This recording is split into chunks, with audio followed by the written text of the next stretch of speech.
The title of this video is Too Much Stress Can Be Bad for You, and in many ways that is an understatement. But let's just look at some of the ways that stress can take its toll on your body. Now, the first thing that happens when you're under stress is your heart starts pounding, and that goes back to your inner caveman and inner cavewoman. The heart needed to start pumping all that blood around to get to the muscles so that you could chase after and hunt down that woolly mammoth or run away from that saber-toothed tiger. You had to make sure that all the blood was getting to the right muscles and getting to your brain and making sure that your body had the amount of blood that it needed to do the job, the fight or flight. Well, of course, that leads to high blood pressure, and high blood pressure in short doses isn't too bad, but sustained high blood pressure can be very, very harmful. It can lead to things like headaches. That's just, the mildest form of high blood pressure can lead to headaches. But it can also, if you're very unlucky, it can give you a heart attack. Because of too much blood pressure, you can blow a blood vessel or in some other way damage your heart and bring on a heart attack. It can lead to a stroke.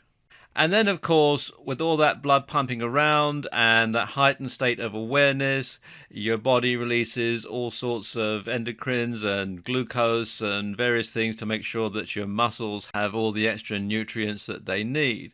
Well, if you don't need it, your body will recycle that, and that ends up in your digestive system, and too much of it can lead to indigestion.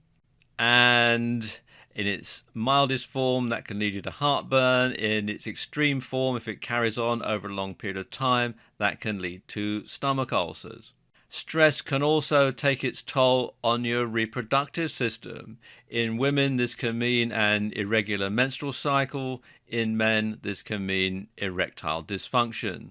In both sexes, it can lead to difficulty sleeping, when you're under stress, when you're worried, when you've got stuff on your mind, you toss and turn, you can't sleep at night, and that can bring on depression, and stress is probably the leading cause of depression. And it can lead to other things as well, things like diabetes, skin conditions, asthma, arthritis, anxiety attacks, panic attacks. The list just goes on and on and on. Now, a lot of people will try and self-medicate to deal with the effects of stress. And some of the more common things are smoking. They might turn to alcohol. A drink to calm your nerves can become a drink to calm down, and before you know it, you're alcohol dependent.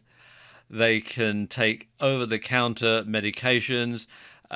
This can start out with something as harmless as an aspirin for a headache or an antacid for an upset stomach, but then that can come on more and more and become a dependency on over-the-counter medications.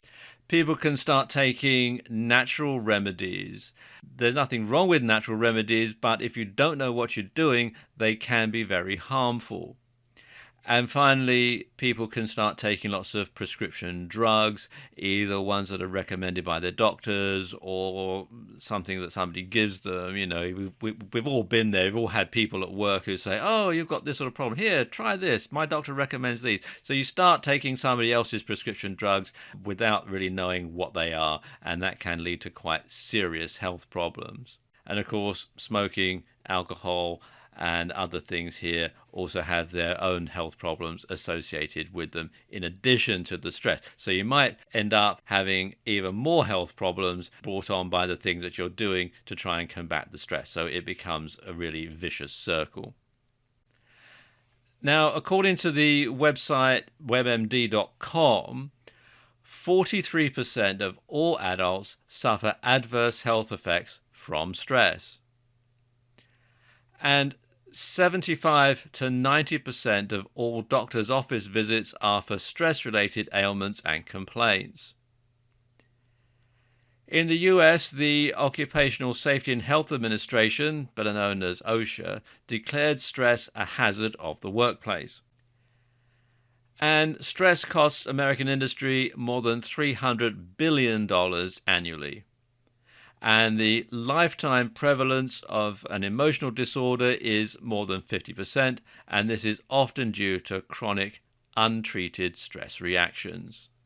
And it's not just you that can be harmed by your stress.